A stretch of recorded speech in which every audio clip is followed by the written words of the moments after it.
Hello students, welcome back in wireless communication playlist. Today's topic is pi by 4 DQPSK. Last video में हमने देखा QPSK and OQPSK. Now in this video हम देखने वाले हैं differential QPSK pi by 4 वाला.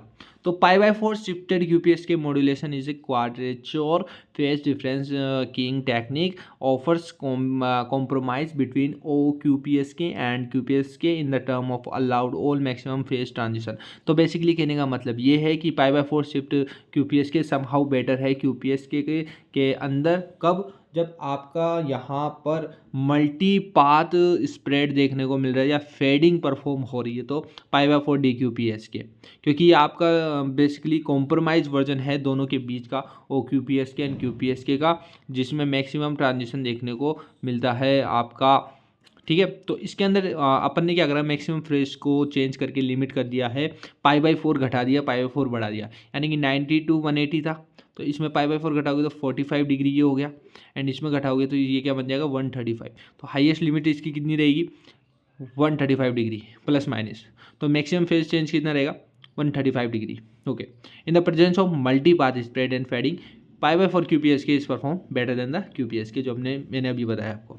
तो लेकिन वाई गाइज, वाई तो अपन को समझ में आ गया मल्टी पाथ, थोड़ा और वाई समझ लेते हैं, थोड़ा डिटेल में आखिर ऐसा क्यों हो रहा है. देखो QPSK एक कॉन्स्टेंट आपका एवलॉप फॉर्मेट है, जिसके अंदर क्या होता है एम्पलीट्यूड डिप हो जाता है बिट ट्रांजिशन के. जब भी आपकी बिट के ट्रांजिशन होते हैं तो आपका इसका एम्पलीट्यूड डिप हो जाता है, और ये जब इसका डिप का कारण लंबा चल जाता है लंबे टाइम के लिए, और जब आपकी non rectangular basic Pulsar use की जा रही है तो वहाँ पर क्या होता है आपका ड्यूरेशन ऑफ डिप लॉन्गर हो जाता है. और ऐसे में क्या होता है आपका इवलोप जो है एनवलप जो है आपका अनडिजायरेबल हो गया यहाँ पर, एंड सॉरी इवोल्यूशन. ठीक है, इवोल्यूशन आपका अनडिजायरेबल हो गया, एंड इससे क्या होगा एम्पलीफायर में जो डिज़ाइन का चेंज हो रही है वो और भी ज़्यादा डिफिकल्ट हो रही है यूजिंग द QPSK ओनली. समझ रहे हो, जब एम्पलीट्यूड का डिप हो गया, नॉन रेक्टेंगुलर बेसिस पल्स काम कर रही है तो वहाँ पर डिप ज़्यादा टाइम के लिए हो जाता है, उसे डिज़ाइन में चेंज हो गया, उससे आपका एम्पलीफायर डिफिकल्ट हो गया. तो इसको कैसे रिड्यूस करें सर, इसके लिए पाई बाई 4 DQPSK यूज करो, जिसमें अपने 1 2 3 4 नहीं बनते गाइस, इस तरह से पूरा बनता ही है दिस स्टार पैटर्न टाइप में. ठीक है, नाउ इसके प्रिंसिपल की ओर मूव ऑन करते हैं. तो इसका प्रिंसिपल वही बताता है आपको स्टार पैटर्न टाइप में, तो अंडर रूट ऑफ 2e. ठीक है, तो जब भी आपका T integer multiple of the symbol duration है, यानी टीएस जो हमने देखा था लास्ट वीडियोज में भी, तो इसमें क्या होता है कि पाई बाई 4 से आपका फेज आपका इंक्रीज कर दिया जाता है, जिसमें क्या होता है कि आपका देयरफॉर जो भी आपके ट्रांजिशन है सिग्नल्स के बीच में वो कॉन्स्टलेशंस में कभी भी ओरिजिन से पास थ्रू नहीं होते. लाइक आप डायग्राम में देख सकते हो, इस ओरिजिन से एक भी चीज़ पास नहीं हो रही. Like in this diagram origin से कुछ भी पास नहीं हो रहा है, एक सिंगल रेज भी पास नहीं हो रही. ये आपस में इस तरह से परफॉर्म होते हैं स्टार पैटर्न, तो ओरिजिन से एक भी सिंगल रेज पास नहीं हो रही है.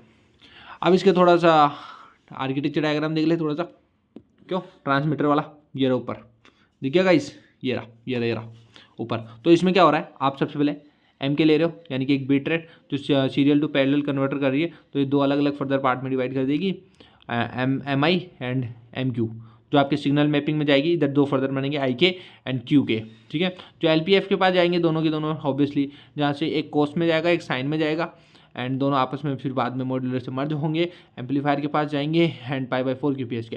अब यहाँ पर ओनली QPSK होता है ना, चीज़ें डिफरेंट होती और यहाँ पर एम्पलीफायर में डिफिकल्टीज देखने को मिलती, बट ये तो आपका सीधा डायग्राम है. So there is a no issue in to this. Got it.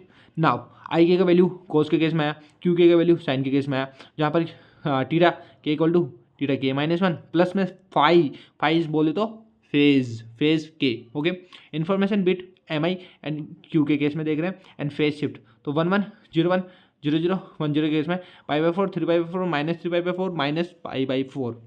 This is the phase difference, this is the diagram, this is the table.